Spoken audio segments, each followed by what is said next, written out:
What if the most dangerous people in the room are not the ones who doubt, but the ones who never do? We celebrate optimism.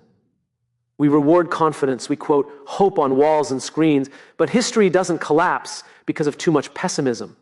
It collapses because no one asked, what if this doesn't work? Every major failure in business, in leadership, in health, in society shared one silent warning sign. Everyone agreed, pessimists are not the people who slow us down. They are the people who see the cracks before the building falls. They are not against progress. They are against blind progress. Because optimism without realism is not courage, it's denial. And urgency exists not because the future is bright, but because the future is fragile.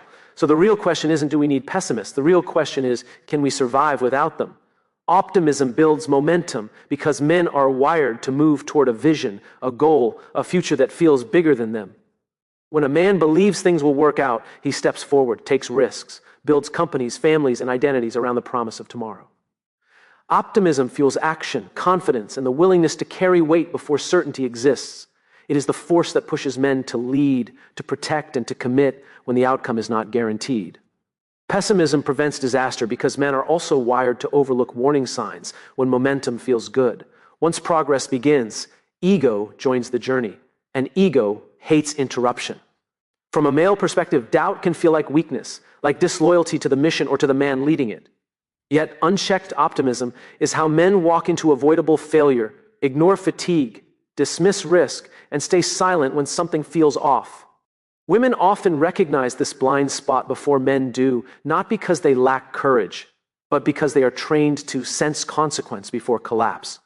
From a woman's perspective, pessimism is rarely about stopping progress. It is about protecting what progress might destroy if left unchallenged.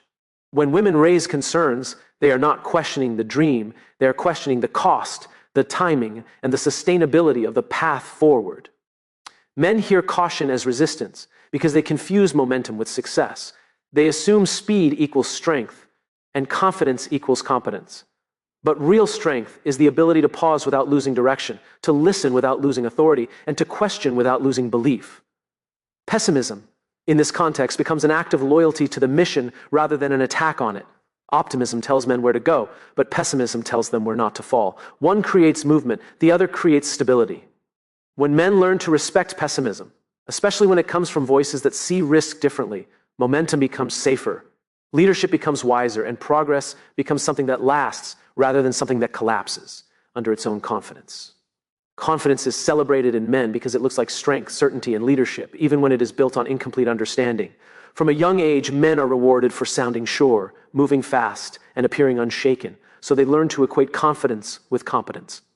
In moments of pressure, confidence becomes armor, protecting identity more than truth, and that armor can be so convincing that no one asks what it is actually protecting. Clarity matters more than confidence, because clarity requires honesty, and honesty requires vulnerability. A clear man is willing to say, I don't know yet, even when it costs him status in the room. From a man's perspective, this feels risky because uncertainty threatens his sense of control and authority. Yet clarity is what allows better decisions, fewer regrets, and leadership that can adapt instead of collapse when reality refuses to cooperate. Women often sense the difference between confidence and clarity long before men do. From a woman's perspective, confidence without clarity feels unstable because it ignores details, emotions, and consequences that eventually surface. When women question a plan, they are often seeking understanding, not dominance, because they know that confidence can carry a man far, but only clarity can carry a family, a team, or a future through uncertainty. Men resist clarity because clarity slows them down, and slowing down feels like falling behind. They fear that asking harder questions will weaken momentum or expose doubt, so they double down on belief instead of refining direction.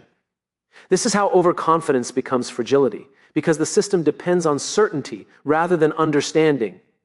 Clarity aligns optimism with reality, allowing pessimism to serve its purpose without killing motivation. When men shift their goal from sounding confident to being clear, they create space for warning signs, dissenting voices, and uncomfortable truths.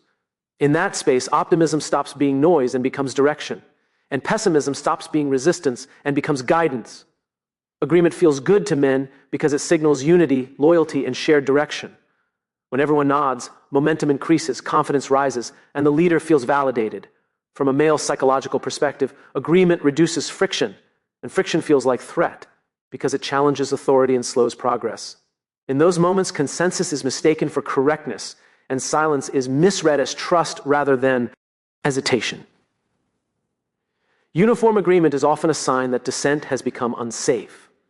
Men quickly learn which opinions earn respect and which ones create tension, so they adapt, especially in hierarchical environments. When status is at stake, men choose alignment over accuracy, not because they are dishonest, but because belonging feels essential to survival. Over time, disagreement disappears, not because problems vanish, but because speaking them becomes costly. Women often recognize the danger of unanimous agreement because they are attuned to what is not being said. From a woman's perspective, silence can be louder than words, and harmony can hide unresolved risk.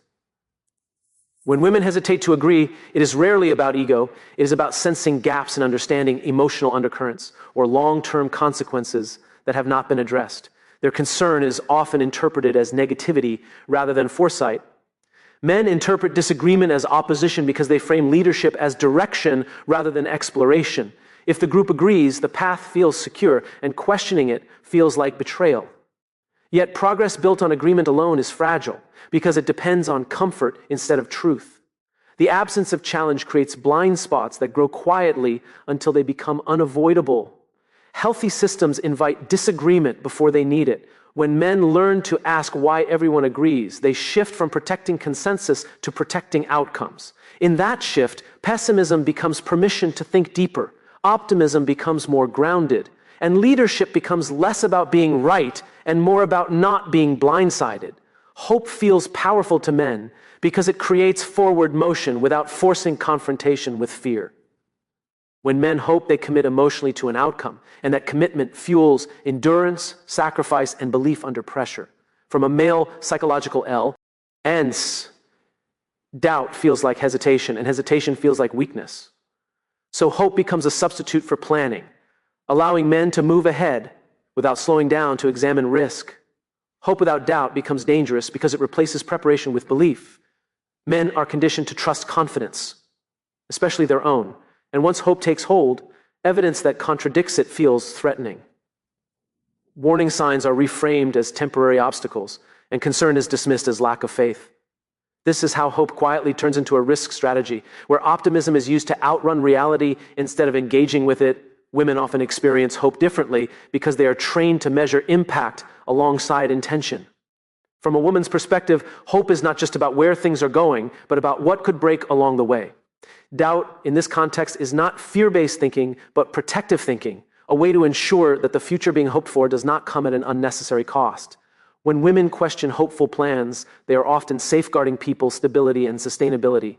Men resist doubt because doubt forces them to slow down and reassess identity. If hope is tied to self-worth, questioning the plan can feel like questioning the man.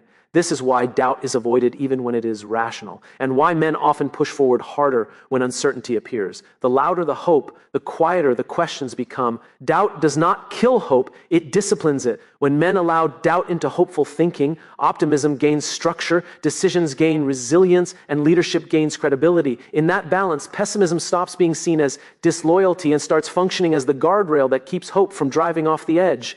Progress feels right to men when it is fast, visible, and measurable. Movement signals effectiveness, and effectiveness reinforces identity, thus, and purpose. From a male psychological perspective, friction feels like failure because resistance interrupts momentum and forces reflection. Men are taught to push through resistance, not to listen to it. So when friction appears, the instinct is to remove it rather than understand it. Friction exists to expose what momentum tries to hide.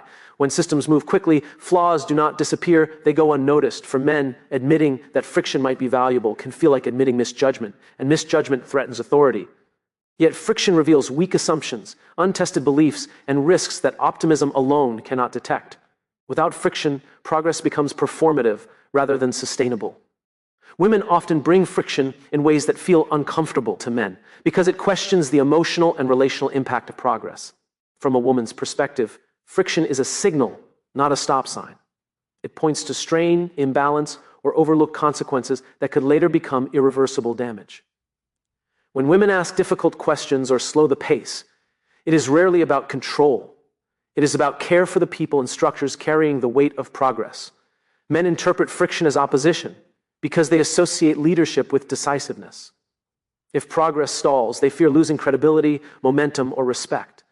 This creates a culture where speed is valued over accuracy and silence is rewarded over challenge. In such environments, pessimism is labeled as negativity. Even though it often carries the most relevant information, friction keeps progress honest by forcing alignment between intention and reality. When men learn to engage friction instead of erasing it, they become better leaders, not weaker ones. Optimism supplies the energy to move forward, but friction supplies the feedback to move forward wisely. In that balance, pessimism becomes a form of integrity, ensuring that progress is not just impressive in motion, but responsible in outcome. When friction is welcomed, men are freed from the pressure of appearing infallible. They no longer need to perform certainty to maintain authority, because authority comes from awareness rather than speed. In this environment, women's voices become stabilizers rather than obstacles, and progress evolves into something that can endure pressure instead of collapsing under it. The strongest teams are not the ones that agree the fastest, but the ones that pause long enough to ask hard questions. Men are often drawn to teams that move with certainty because certainty feels safe and decisive. From a male psychological perspective, questioning the plan can feel like weakening the group or exposing doubt that might undermine confidence. Yet teams that never question themselves build speed without direction, and momentum without awareness becomes a liability rather than an advantage. Self-questioning feels risky to men because it challenges identity as much as strategy. Many men tie their sense of value to being right, being strong, and being dependable under pressure. When a team questions itself, it invites the possibility that assumptions were flawed, and that can feel personal. Rather than risk that discomfort, teams often choose reassurance over reflection, mistaking unity for alignment and agreement for trust. Women tend to normalize questioning because they are conditioned to manage complexity rather than control it. From a woman's perspective, asking questions is not an act of doubt, but an act of responsibility. It is a way to surface emotional dynamics, unspoken concerns, and downstream consequences before they harden into problems. When women question the direction of a team, they are often safeguarding relationships and outcomes that men may not yet see as fragile. Men far equally misinterpret this questioning as lack of commitment. Because men are trained to equate loyalty with compliance, dissent can feel like disengagement. This misunderstanding creates environments where women soften their questions or stay silent to preserve harmony, while men lose access to critical insight that could strengthen the team. The cost is not disagreement. The cost is the absence of it. Teams that question themselves create psychological safety by separating challenge from threat. When men learn that being questioned does not diminish authority, they gain freedom from the pressure of appearing certain. This allows optimism to coexist with realism, because belief is no longer dependent on denial. Questioning becomes a shared responsibility rather than a personal risk. The future favors teams that treat pessimism as information rather than negativity. In those teams, optimism sets direction, doubt tests durability, and clarity replaces bravado. Men and women contribute differently but equally, creating systems that can adapt before they break. Questioning becomes the mechanism that keeps ambition grounded, progress honest, and trust intact under pressure.